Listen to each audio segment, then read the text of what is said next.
Rádio Rio de Janeiro, a emissora da Fraternidade, passa a apresentar Luz na Penumbra, programa que leva ao seu coração a mensagem da doutrina espírita.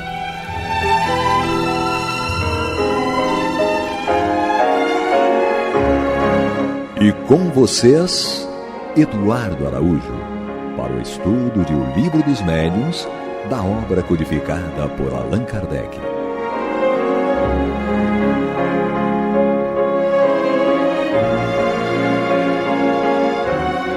Olá, prezados amigos da Rádio Rio de Janeiro, sejam todos muito bem-vindos. Estamos chegando para juntos estudarmos o Livro dos Médiuns de Allan Kardec aqui no programa Luz na Penumbra. Comigo, Eduardo Araújo, com ela, Maria de Fátima Miranda. Que Jesus nos conduza. E com Paulo Renato, que está no banheiro, daqui a pouco ele está de volta. Então vamos nós aqui... Pensei que ele ia dar coco. Não, ele só foi no banheiro, coitado. Então vamos aqui retomar o nosso estudo. O capítulo é o capítulo 8, Laboratório do Mundo Invisível. Nós estamos no tópico Formação Espontânea de Objetos Tangíveis. É o item 128, tá? E nós estamos na pergunta agora de número 4. Então vamos lá. Kardec perguntando a São Luís: a matéria inerte pode desdobrar-se? Porventura, haveria no mundo invisível uma matéria essencial capaz de tomar a forma dos objetos que vemos? Numa palavra, esses objetos terão seu duplo etéreo no mundo invisível, como os homens são nele representados pelos espíritos? E aí a resposta do Espírito São Luís: não é assim que as coisas se passam. Os espíritos dispõem sobre os elementos materiais disseminados por todos os pontos do espaço, na vossa atmosfera, de um poder que estás longe de suspeitar. Podem, pois, concentrar à vontade esses elementos e dar-lhes a forma aparente que corresponda à dos objetos materiais. Então aqui a resposta fantástica de São Luís, deixando claro que os espíritos dispõem sobre os elementos materiais disseminados pelo espaço um poder que estamos longe de suspeitar. Então o poder que os espíritos têm de atuar sobre a matéria, né, não necessariamente ele está falando aqui da matéria que nós conhecemos e lidamos, mas de uma matéria diferente, formada a partir do fluido cósmico universal, né, que pode justamente dar a forma que ele quisesse apresentar, seja como aparência física. Então o espírito não tinha um braço, ou não tinha uma perna, ele pode se apresentar sem esse braço ou sem essa perna, de acordo com o direcionamento mental que ele der ao seu corpo espiritual. Assim como o espírito também pode se apresentar com um óculos, como o Paulo Renato que chegou agora, com um copinho de café, que ele está movido a café igual a Miranda. Pode tomar cafezinho no plano espiritual, ou Paulo Renato? Eu acredito que sim, tinha caixa de rapé. A Miranda vai gostar disso, hein? Porque a gente já estava até querendo ajudá-la, né? Quando ela morresse, a gente faz nas encruzilhadas, oferecer um cafezinho para ela. Possivelmente, mas não sei se ela vai querer estar na encruzilhada, acho que ela não pega não. Não pega não? Não, acho que não. Mas enfim, São Luís está respondendo aqui a Kardec, nessa questão 4, dizendo que os espíritos dispõem de um poder sobre a matéria que nós estamos longe de supor, Paulo Renato, que é um poder de... através desse poder mental, ele atua sobre o fluido cósmico universal e do seu próprio perispírito para dar a forma que ele quiser, tanto ao seu próprio corpo espiritual ou aos objetos que ele quiser que sejam vistos pela pessoa encarnada ali naquele momento. É interessante que, assim, pensando mais no macro, né? Quando ele fala sobre esse poder que os espíritos têm sobre a matéria, a gente lembra de Nosso Senhor Jesus Cristo e dos espíritos do seu nível de evolução, por exemplo. Embora saibamos que existam outros muito mais evoluídos, né? Por certo. Mas lembramos que Jesus construiu a Terra, né? Materializou a Terra. Só isso. Né? Segundo Emmanuel, Deus retirou do Sol determinados elementos e Jesus manipulou para a criação da Terra. Então aquilo que estava invisível, porque O Sol não é só elemento visível, tem elementos ali que escapam aos nossos sentidos e instrumentos. Então, nosso Senhor Jesus Cristo manipulou aquelas energias invisíveis e tornou-as material. Né? Como a Terra ainda hoje é objeto de cuidado desses grandes espíritos que tratam da evolução da Terra e da evolução dos espíritos que aqui vêm no campo da necessidade de ser reeducado, né? A maioria de nós estamos sendo reeducados.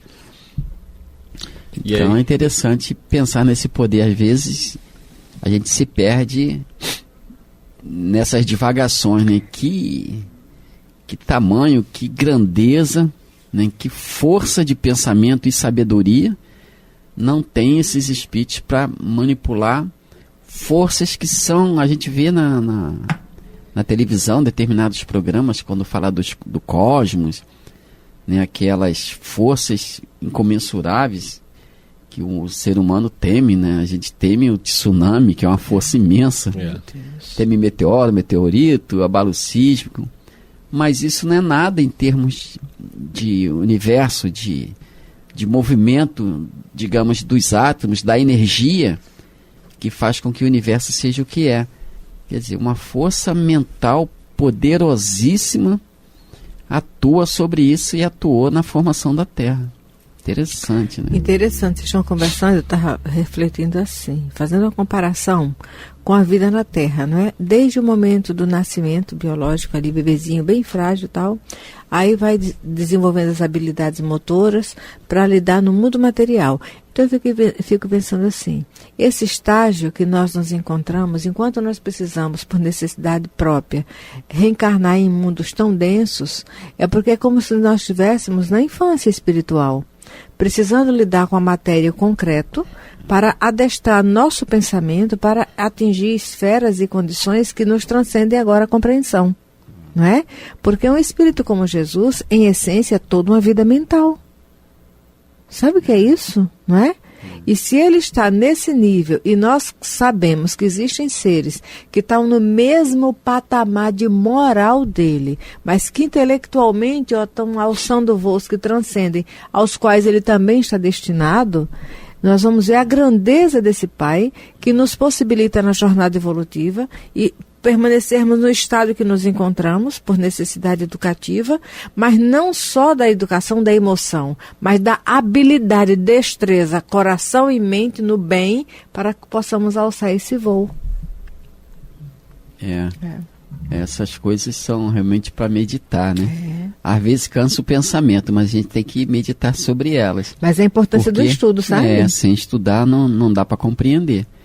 E a gente verifica em nós mesmos, muitas vezes, que embora conheçamos essa realidade espiritual, estudemos essa realidade, retransmitimos aquilo que aprendemos segundo o nosso ponto de vista, embora o espírita, de uma forma geral, tenha amplo conhecimento sobre a realidade espiritual, a própria criação, dentro do nosso nível de compreensão, mas nós ainda desejamos e agimos como seres materiais. Porque assim como o povo de Israel, o povo hebreu que saiu do Egito, né, teve o convite para sair do Egito e enfrentar aquele deserto inóspito, né, com esse convite foi feito com base numa oferta de uma situação material mais confortável, que seria a terra de Canaã. Quer dizer, todas as aspirações espirituais daquele povo estavam restritas, circunscritas à questão material, a benefícios materiais, a ganhos de conforto material, conforto espiritual, mas no mundo material. E nós, os espíritas, estamos no mesmo campo de interesse, por incrível que pareça, porque falamos de um mundo de regeneração, insistimos com essa ideia, né? E falamos, discutimos saudavelmente sobre o assunto, mas falamos de uma terra regenerada, de um mundo de amanhã, mas estamos ainda no mesmo campo material, de exigência material. Atrelados. Nós queremos o mundo de regeneração material. Isso aí. Queremos tudo certinho, mas com a matéria que a gente domina. Com a matéria que a gente domina. A gente quer se livrar das doenças, dos inconvenientes, das pessoas que nos incomodam, esquecendo que a gente incomoda os outros também. Então, nós queremos o reino de Deus na terra. Então, de alguma forma, nós ainda não conseguimos espiritualizar o conhecimento. Jesus Cristo encarnou também com a finalidade de espiritualizar os sentimentos, de espiritualizar aquela relação com Deus. Mas até hoje, nós permanecemos naquela relação mais material. Nós, quando sofremos, não pedimos a Deus sabedoria, resistência moral para passar pelo sofrimento. A gente pede que se livre do sofrimento. Nós fazemos isso. Então, me parece que mentalmente, nós pouco avançamos em vista do que poderíamos avançar pelo muito que possuímos, né? Porque ainda estamos no campo das necessidades materiais. A gente fala que o mundo espiritual é bom para quem foi bom, né? Que lá tem possibilidade de estudo, de progresso. Podemos rever os nossos entes amados, os nossos amigos, continuar num progresso intelectual muito mais amplo e profundo do que temos na Terra. Então a gente sabe de tudo isso, fala com tudo isso, sobre tudo isso, mas se uma doença perigosa nos ameaça, mas não a gente entra em desespero porque vai morrer. Somos assim ainda. Quer dizer, nós ainda não espiritualizamos o conhecimento. Tem sido difícil para nós esse caminho, essa transição. A gente fala do mundo de regeneração, do mundo de transição, mas esse mundo de regeneração e transição é externo. É preciso que a gente, enquanto espírito, faça internamente essa transição, para que ela exista de fato. Né? E a gente, se o mundo de regeneração chegar hoje, a gente não vai estar adaptado a ele. Né? Porque é preciso ter a tal veste nupcial proposta no Evangelho. E para ter a veste nupcial é preciso se dispor da atual. Né? Então a gente não está muito afim de se dispor do corpo físico. A gente ainda gosta dele e de tudo que ele nos dá oportunidade. Tem gripe, tem doença. A gente toma vacina. Mas tem ilusão. A gente prefere viver na ilusão, é mais confortável do que sair da posição que nós estamos. A gente cria resistência, não parece, mas a gente cria resistência. Pode parecer um discurso estranho, né? Mas nós resistimos ainda ao progresso espiritual. Alguém pode estranhar essa fala, mas a realidade é essa, porque se nós não resistíssemos, a nossa posição evolutiva na Terra seria outra. Seria absolutamente outra e mais favorável a gente. Então a Terra hoje, do jeito que ela reflete a massa dos espíritos que aqui estamos.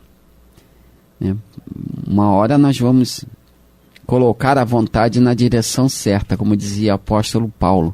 Sigo para o alvo. Mas a gente segue para o alvo numa lentidão que só a gente conhece.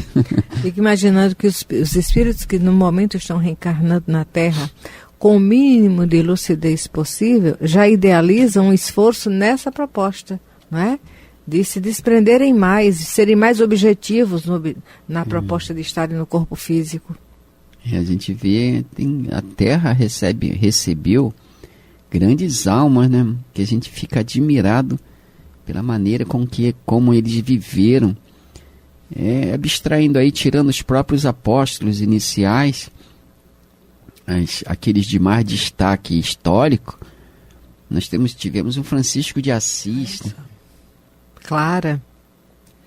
Clara, tivemos Gandhi, tivemos Irmã Dulce, Albert Schweitzer, cada um na sua área que foi convidado, não é? Como diz o apóstolo Paulo, floresça onde Deus te plantou. Né? Fala com outras palavras, mas é isso que ele fala. Sim. Gandhi, Madre Teresa de Calcutá, tantos espíritos que viveram essa ideia, a sua convicção, né? Eles realmente sabiam, tinham a certeza de onde queriam chegar. Nós ainda estamos na dúvida. Nós ainda estamos tentando adquirir essa certeza. E isso que tem nos causado dor e sofrimento. Na verdade, sofrimento na Terra não é fruto das circunstâncias externas. Ela é fruto da nossa inadaptação às lições difíceis. Nenhum de nós quer lição difícil. Todo mundo quer o diploma de curso universitário. Mas depois que sai daquele estágio, vê o valor que teve o esforço, né? A soma foi boa, né? Poxa. Todos queremos ser o diploma universitário, mas muitas vezes rejeitamos a lição e a própria escola. Vamos continuar. Eu vou ler a nota. Esta pergunta, que se pode ver, era a tradução do nosso pensamento, isso é, da ideia que formávamos da natureza de tais objetos.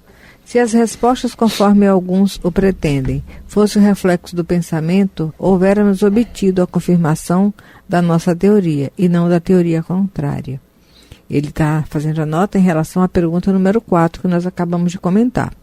Vamos ao item 5. Aqui reforça aquela ideia que nós falamos um programa aí atrás, se não me engano, sobre a questão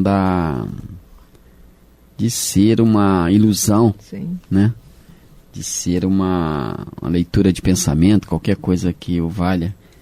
Então Kardec mostra muito bem que há uma independência, que os espíritos não leram o seu pensamento para dar a resposta que ele queria, porque por ele a resposta seria outra. Isso mostra muito bem a inteligência invisível que atua nos fenômenos. E essa questão 4, né, ela mostra, voltando aí, que a gente tem insistido nesse tópico, para quem dizia que o livro Nosso Lar era uma obra de ficção, se os espíritos dizem aqui, respondendo a Kardec, que nós estamos longe de suspeitar o poder que eles têm sobre a matéria, e que os espíritos podem, pois, concentrar à vontade esses elementos e dar-lhe a forma aparente que corresponda dos objetos materiais, tudo que o André Luiz relata em Nosso Lar se torna compatível com o que está escrito aqui na fala do Espírito São Luís.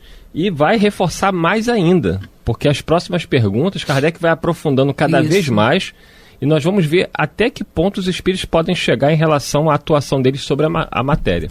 Mas agora você observa a diversidade de capacidade de compreensão e abstração. Abstração. É a abstração do conteúdo. Esse café aí tá com alguma coisa? Mas olha só. Mas a gente às vezes também, desculpa o parênteses, às vezes tambem eu custo achar a palavra correta. Aí eu quero colocar a minha. Eu acho que vocês dois estão tomando café demais.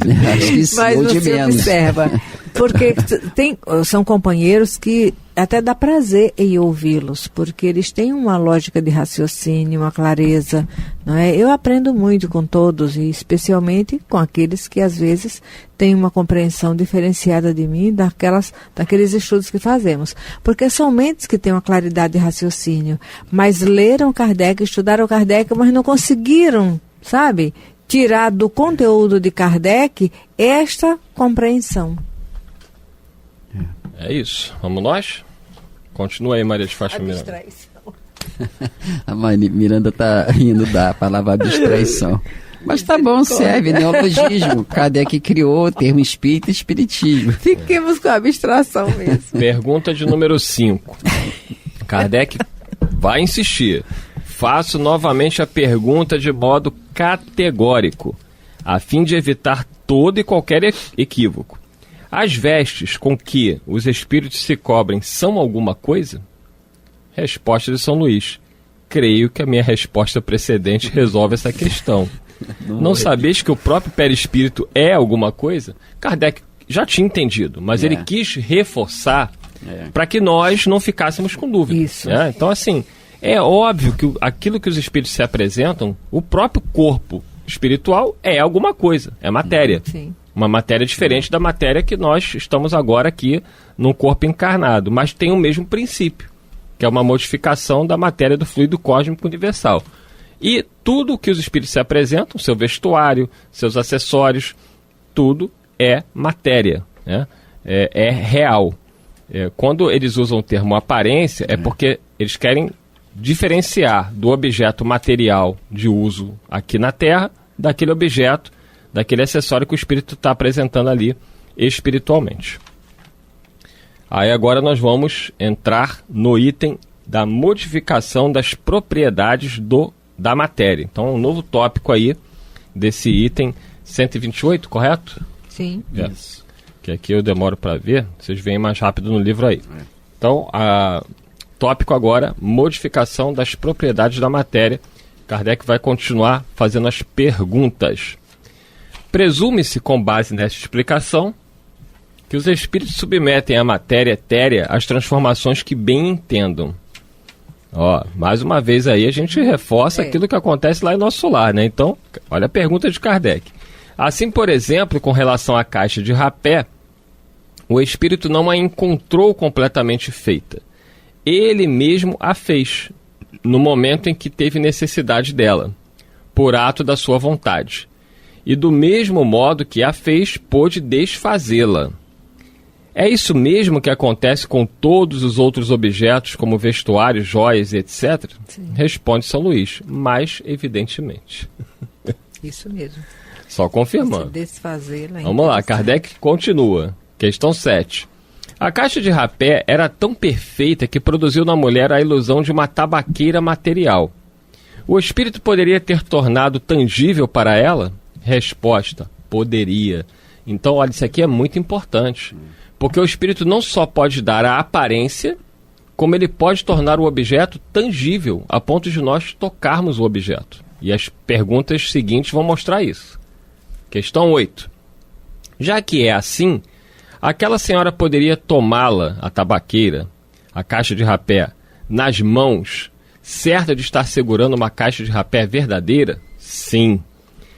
Questão 9. Se abrisse a caixa, encontraria rapé no seu interior?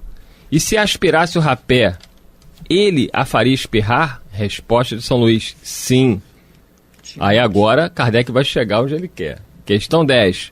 Então o espírito pode dar a um objeto não somente a forma, mas também as propriedades especiais? Responde São Luís: se o quiser. Foi baseado neste princípio que respondi afirmativamente às perguntas anteriores. Tereis a prova da poderosa ação que os espíritos exercem sobre a matéria. A ação que estás longe de suspeitar, como eu disse há pouco, Paulo Renato. Incrível aí a resposta de São Luís. Justamente. A gente volta aquelas questões de novo no Livro dos Espíritos, a partir da questão 29. É interessante consultar essas questões quando fala sobre propriedades da matéria. E a gente, com a doutrina espírita, a gente compreende a possibilidade do fenômeno, embora não consigamos descrevê-lo nas suas minúcias. A gente não tem condições de fazer isso. O próprio André Luiz tinha dificuldade à época para explicar determinados fenômenos, mas a falta de compreensão nossa não anula a existência do fenômeno em si. É isso aí. Maria de Fátima Miranda.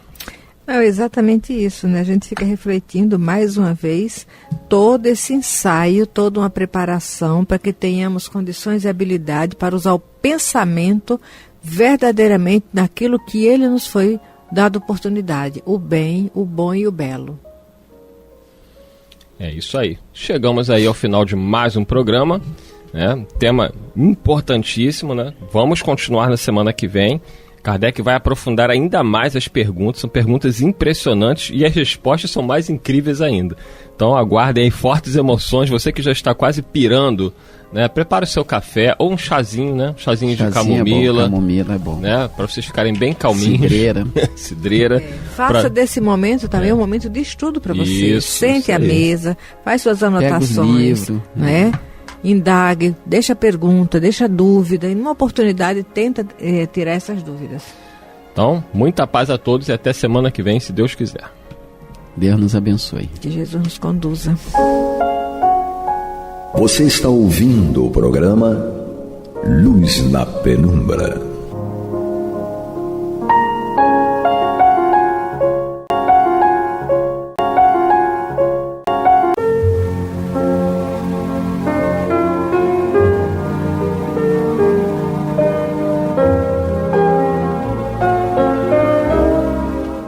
Rádio Rio de Janeiro está levando ao seu lar e ao seu coração a mensagem consoladora da doutrina espírita, através do programa Luz na Penumbra. E agora com vocês, Amaury Santos e Astênio Oliveira, para comentar os textos da Revista Espírita de Allan Kardec no período de 1858 a 1868. Olá, amigos, bem-vindos a mais um programa da Revista Espírita de 1858 a 1868. Lembrando a vocês, colaborem com o Clube da Fraternidade pelo número 2286-1422. 2286-1422. Então, aonde nós paramos, Astênio? Nós estamos estudando a Revista Espírita de novembro de 1858. Então você vê que daqui a pouco a gente já terminou essa revista, novembro, né? Já está próximo de acabar. Está próximo, Aí a gente vai, quando a gente terminar essa de 1858, a gente vai pegar de 1860, porque a gente já estuda os anos pares. Mas até chegar a 68 a gente precisa de outra encarnação. Né? Mas vamos lá, nosso último tema na Revista Espírita de novembro de 1858 tratou da polêmica espírita, em que Kardec justificou por que ele não respondia a todas as agressões que faziam contra a doutrina espírita nas diversas folhas, nos jornais da época e tal. Então ele dizia que ele só gastava tempo com coisas úteis, né, com as chamadas polêmicas úteis. Então quando as pessoas eram sérias... Deu um tapa de luva de pelica. Né? Então quando as pessoas eram sérias, tinham por finalidade de esclarecer e tal, ele gastava tempo para responder, para explicar e tal. Mas quando eram agressões banais, ele não gastava tempo respondendo a isso. Né? Bom, e hoje nós começamos um tema novo nessa Revista Espírita de novembro de 1858, que tem por título Pluralidade das Existências Corpóreas. A gente vai verificar que grande parte desse tema aqui nós já encontramos lá no Livro dos Espíritos, na questão 222 do Livro dos Espíritos. A gente vê então, né, que não obstante a Revista Espírita seja um laboratório para as demais obras, a primeira obra foi o Livro dos Espíritos. Então, essa matéria já estava no Livro dos Espíritos quando foi publicada. Condensada. Isso, Então, sobre a pluralidade das existências corpóreas, o Kardec coloca aqui entre parênteses o primeiro artigo, portanto, ele pretende publicar outros artigos sobre o mesmo tema, né? Ele fala o seguinte: das diversas doutrinas professadas pelo Espiritismo, professadas que parece mais no sentido de reconhecidas, né, as doutrinas reconhecidas pelo Espiritismo, a mais controvertida, sem dúvida, é a da pluralidade das existências corporais.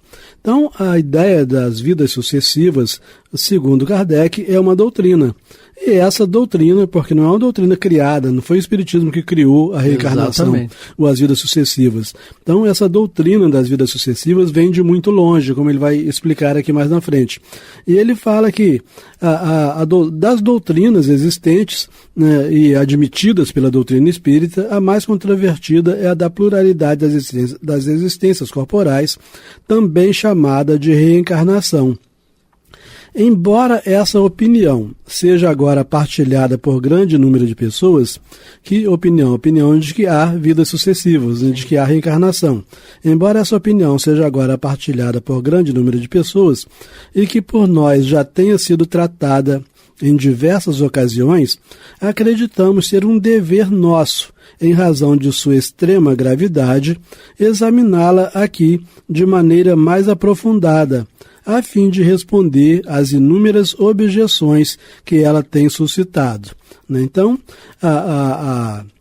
a ideia, ou o princípio das inúmeras existências necessárias ao progresso, ela ainda era contestada por muitos, né? E aí Kardec achou por bem trazer esse tema para a Revista Espírita.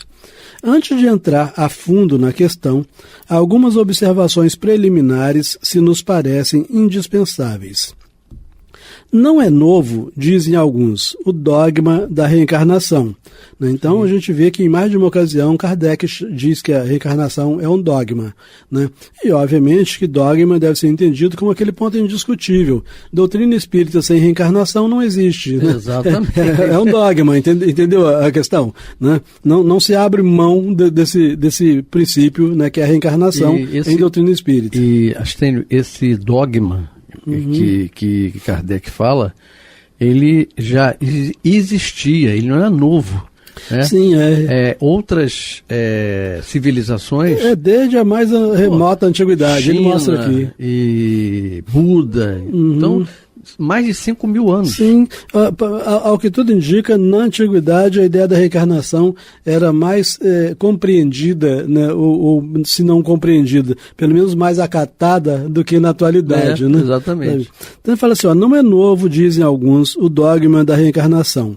Ressuscitaram-no da doutrina de Pitágoras.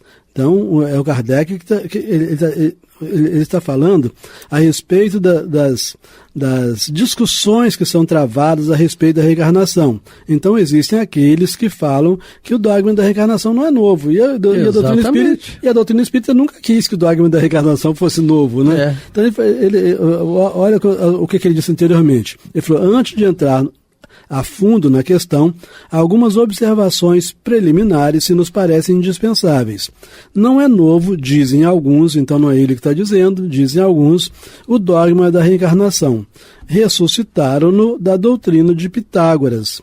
Aí ele diz assim, nunca dissemos ser de invenção moderna a doutrina espírita. Certo. Então isso é super interessante. A doutrina espírita, a doutrina em si, o espiritismo pode ter nascido em 1857, com esse nome espiritismo. Mas a doutrina espírita, que é o conteúdo do espiritismo, nasceu muito antes do espiritismo. Perfeito. Então assim, constituindo uma lei da natureza, o espiritismo há de ter existido desde a origem dos tempos, e sempre nos esforçamos por demonstrar que dele se descobrem sinais na antiguidade mais remota. Então, sendo uma lei da natureza e sendo a natureza eterna, o espiritismo, ou a doutrina do espiritismo, está presente na humanidade desde quando existe humanidade.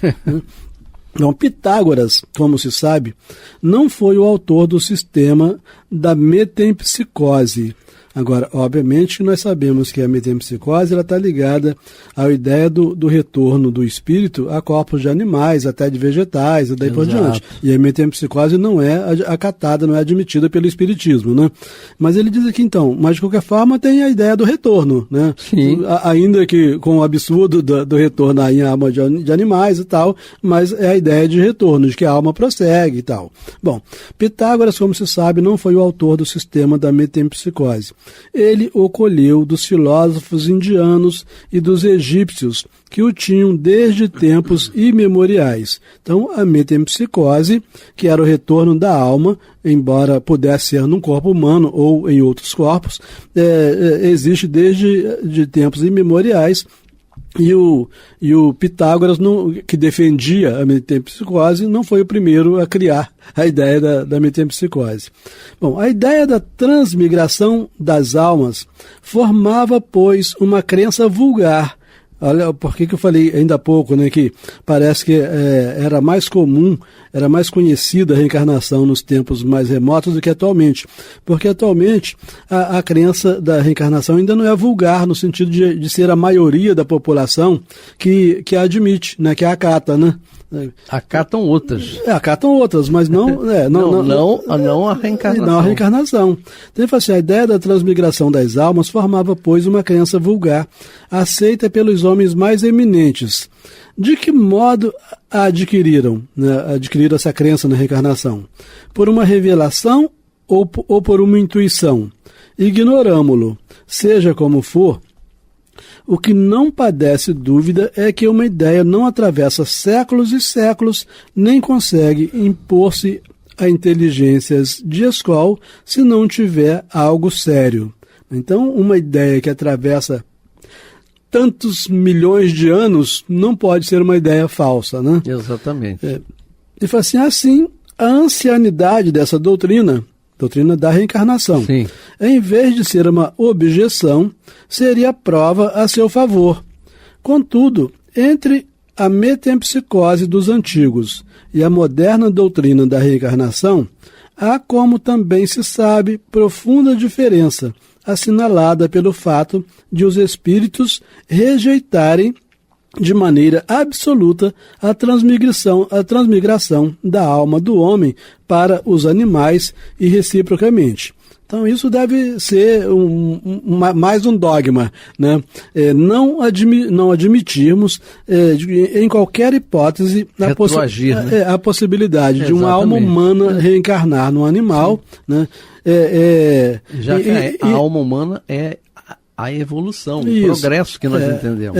E nem o contrário, uma alma animal reencarnar num corpo humano. Né? Então isso aí pra gente deve ser ponto pacífico, ponto dogmático, né? Então isso aí a gente não pode admitir nada fora disso. Bom, sem dúvida, dizem alguns contraditores, estáveis imbuídos. Então isso aqui são os contraditores querendo discutir com Kardec, dizendo por que Kardec admitiu nas obras dele, no caso aqui o Livro dos Espíritos, né, que é o único que já tinha sido publicado, a ideia da reencarnação. Então esses contraditores provocaram Kardec a esclarecer isso aqui.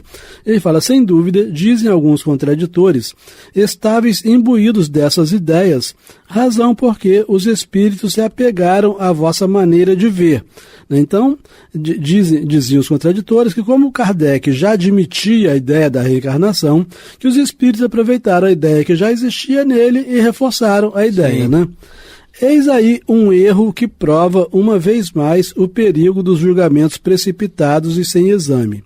Se antes de julgar tivessem tais pessoas se dado ao trabalho de ler o que escrevemos sobre o Espiritismo, ter-se-iam poupado de levantar objeções com tanta leviandade. Repetiremos, pois, o que a esse respeito já dissemos. Então ele vai esclarecer que quando ele conheceu o Espiritismo... Mais uma vez. Quando ele conheceu o Espiritismo, ele não tinha qualquer convicção a respeito da reencarnação. Ele fala assim, até pelo contrário, a visão dele de vida era diferente da reencarnacionista. Sim. Né? Então ele fala assim, quando a doutrina da reencarnação nos foi ensinada pelos Espíritos, estava tão distante do nosso pensamento que, sobre os antecedentes da alma, havíamos construído um sistema completamente diferente, partilhado, aliás, por muitas pessoas. Então, ele tinha construído um sistema que tratava dos antecedentes da alma. Muitas pessoas partilhavam desse sistema criado por ele, mas que esse sistema dos antecedentes da alma nada tinha a ver com reencarnação. Tá? Então, não fazia parte da visão de vida dele a reencarnação. Né? Sob esse aspecto, portanto, a doutrina dos Espíritos nos surpreendeu profundamente. Diremos mais, contrariou-nos, porquanto derrubou as nossas próprias ideias. Então, quando os Espíritos falaram aqui e ali sobre as vidas sucessivas, eles estavam trazendo para o Kardec algo que derrubava as convicções do Kardec. Então, não era verdade o que os opositores diziam, que os Espíritos só aproveitaram as convicções dele para poder, né? Porque as convicções dele eram diferentes. Né? As convicções eram diferentes, né? Bom, como se pode ver, estava longe de refleti-las. Então, não era apenas um reflexo daquilo que ele pensava, né? Sim. Como se pode ver, estava longe de refleti-las. Mas isso não é tudo. Nós não cedemos ao primeiro choque. Combatemos, então mesmo quando os Espíritos falaram da reencarnação, ainda assim, como ele já estava com ideias pré-concebidas, ele combateu a ideia da reencarnação. Né? Então ele fala assim, mas isso não é tudo. Nós não cedemos ao primeiro choque. Combatemos, defendemos nossa opinião, levantamos objeções e só nos rendemos à evidência quando percebemos a insuficiência de nosso sistema para resolver todas as dificuldades levantadas por essa questão. Né? Então a gente nota que não foi. O primeiro espírito chegou, falou da reencarnação, Kardec se rendeu rendeu, né? A primeira mudança já se rendeu. Não, ele combateu. Ele entendia de modo diferente. Mas quando ele verificou que o sistema que ele adotava não resolvia todas as questões e que a reencarnação ensinada pelos espíritos resolvia todas as questões, aí ele teria que ser muito teimoso para continuar... Ele deu o braço a torcer. Isso, continuar defendendo as ideias antigas dele. E é algo que nós temos que aprender com ele também, né? Porque nós atravessamos a vida. E você falou uma coisa muito importante.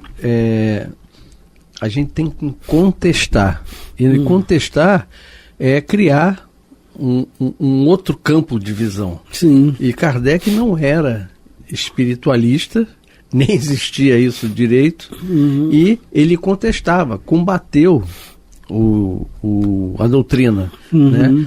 Mas tantas foram as respostas positivas que ele acabou aceitando pela lógica. Sim, por ele ver que a única ideia que conseguia, por exemplo, justificar a justiça divina, né, nas tantas diferenças de experiências humanas e tal, a única ideia que justificava tantas diferenças sem que Deus fosse parcial seria a ideia da reencarnação, né? Uma vez que é através das inúmeras reencarnações, das inúmeras experiências e das inúmeras opções que cada criatura vai fazendo, é que nós vamos criando as diferenças entre nós, né? Sim. Então não é Deus estabelecendo diferenças, criando privilégios para uns, né? Vamos dizer assim, não sei se cabe isso, mas é como se fosse o racismo, né? O branco achar que é hegemonia, né? Com relação ao negro, o negro é inferior. E hoje já se prova que não tem nada de inferioridade. Graças a Deus, pelo menos esse atraso está sendo superado. Esse atraso de muito tempo e sacrifício de pessoas. Né? Bom, prossegue Kardec então. Então, só alguém pode estar entrando agora. Nós estamos estudando a Revista Espírita de novembro de 1858, Pluralidade das Existências Corpóreas. E aí, Kardec, então, diz assim: não é novo, dizem alguns, o dogma da reencarnação. Ressuscitaram-no da doutrina de Pitágoras. Nunca dissemos ser de invenção moderna a doutrina espírita.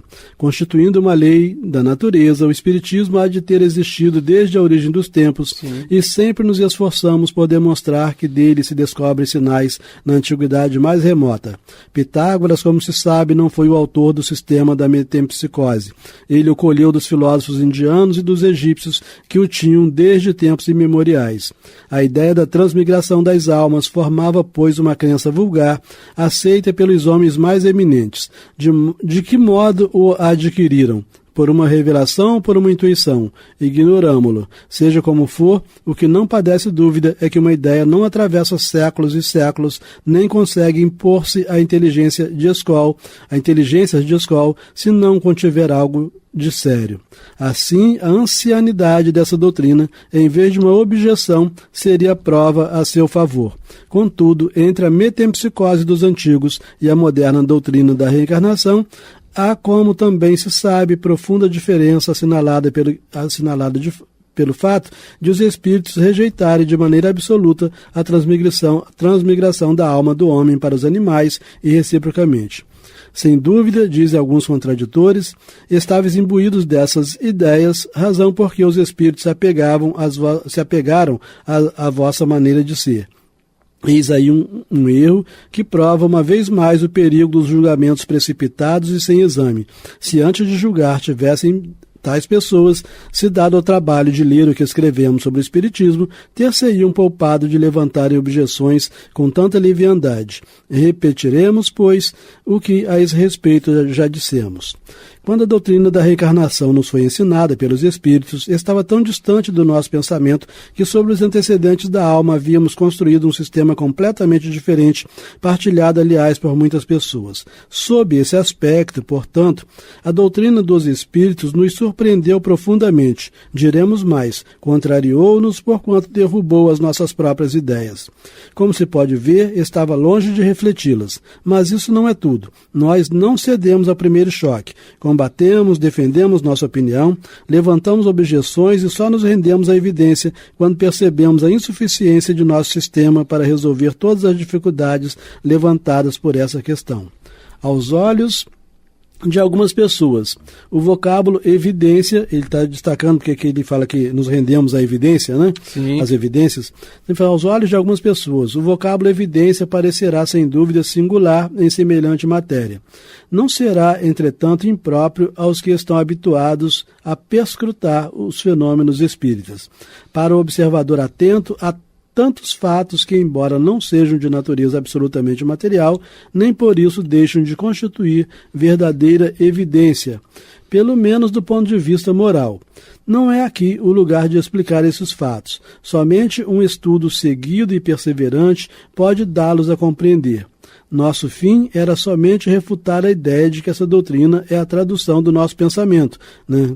Que alguns expositores diziam, né? E que os espíritos captaram no próprio pensamento de Kardec. Temos ainda outra refutação a opor. É que não somente a nós ela foi ensinada. Porque se fosse do pensamento dele, seria ensinado somente a ele. Mas estava sendo ensinado no mundo inteiro, né? E você vê, Astênio, que os espíritos revelaram para Kardec que ele foi um sacerdote druida, entendeu? E essa civilização que já desapareceu, ela era calcada na reencarnação. Sim, ele estava trazendo essas ideias de longe, né? Mas naquela existência ele não a tinha, né? com clareza. Temos ainda outra refutação a opor. É que não somente a nós ela foi ensinada, foi também ensinada em muitos outros lugares, na França e no estrangeiro, na Alemanha, na Holanda, na Rússia, etc. É isso mesmo antes da publicação de O Livro dos Espíritos, né? Então, quer dizer, os espíritos não buscaram no pensamento de Kardec, uma vez que a doutrina foi revelada no mundo inteiro ao mesmo tempo, né? Exatamente. Então, em todos os pontos do planeta estavam os espíritos falando a mesma coisa. Bom, acrescentamos ainda que desde que nos entregamos ao estudo do Espiritismo, obtivemos comunicações por meio de mais de 50 médiuns escreventes. Isso aqui é uma informação importante, né, que a gente não encontra em outros locais, né? Sim. Ele fala assim, deixa eu voltar aqui. Acrescentamos ainda que desde que nos entregamos ao estudo do Espiritismo, obtivemos comunicações por meio de mais de 50 médiuns escreventes, falantes, videntes, etc., mais ou menos esclarecidos, de inteligência normal, mais ou menos limitada, alguns até mesmo completamente analfabetos, né, e, em consequência, absolutamente estranhos às matérias filosóficas. Então, Perfeito. Não era nem do pensamento dos médiuns que os espíritos estavam tirando. Exatamente. Né? Não obstante, em nenhum caso, os espíritos se desmentiram sobre essa questão. Então, nos mais diversos pontos, através dos mais diversos médiuns, os espíritos eram unânimes em afirmar a existência das inúmeras reencarnações, né? Dá-se o mesmo em todos os círculos que conhecemos, onde tal princípio é confessado. Bem sabemos que esse argumento não é irretorquível, razão porque não insistiremos mais a não ser pelo raciocínio. Então, para aqueles que querem compreender, né? Que querem compreender, o raciocínio basta, né? Exatamente. Então nós vamos trabalhar só apenas com base no raciocínio e não com base nessas evidências, né? Enfim, na lógica. Isso, né? Bom, deixa eu só começar o próximo parágrafo, a gente tem só 1 minuto, né? A gente completa no próximo encontro, né? Examinemos de outro ponto de vista a matéria e, fazendo abstração de qualquer intervenção dos espíritos, deixemos-los de lado por enquanto. Suponhamos que essa teoria nada tem a ver com eles, com os espíritos. Suponhamos mesmo que jamais se haja cogitado de espíritos. Então, digamos que esteja desenvolvendo a teoria das vidas sucessivas sem que existisse espiritismo. Os espíritos nunca se manifestaram, né? Então, é isso que ele vai analisar a partir de agora, mas como o nosso tempo acabou... Meu Deus do céu, agora que está ficando interessante. Meus amigos, terminamos a Revista Espírita de 1858 a 1868. Eu, Amaury Santos e Astênio Evangelista de Oliveira. Muita paz.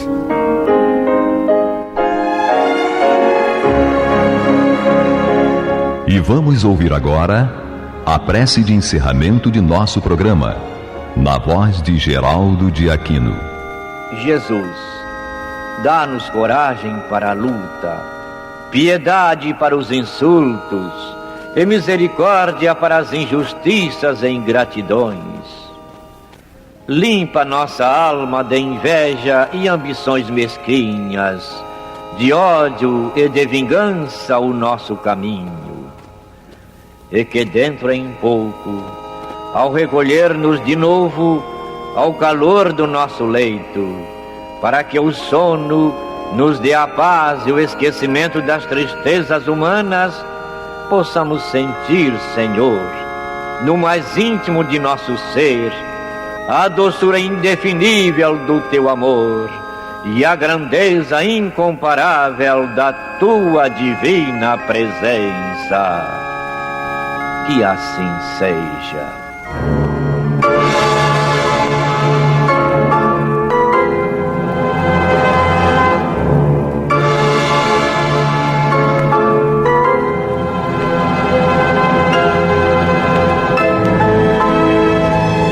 Acabamos de apresentar o programa Luz na Penumbra, que voltará a ser apresentado amanhã às 21 horas nesta emissora.